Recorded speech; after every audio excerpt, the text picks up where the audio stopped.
কষিয়ে এর ভিতরে সজনে ডাঁটা আলু দিয়ে দেবো।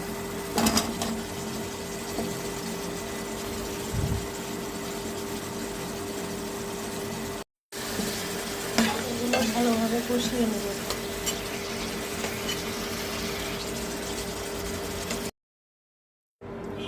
পানি দেওয়ার পর মাছ আর বড়ি দিয়ে দিব।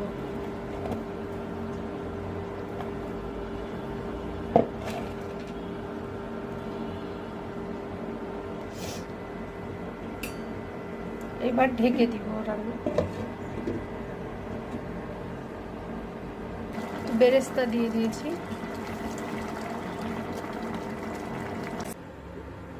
এইটা হচ্ছে ফাইনাল লুক, রান্না শেষ।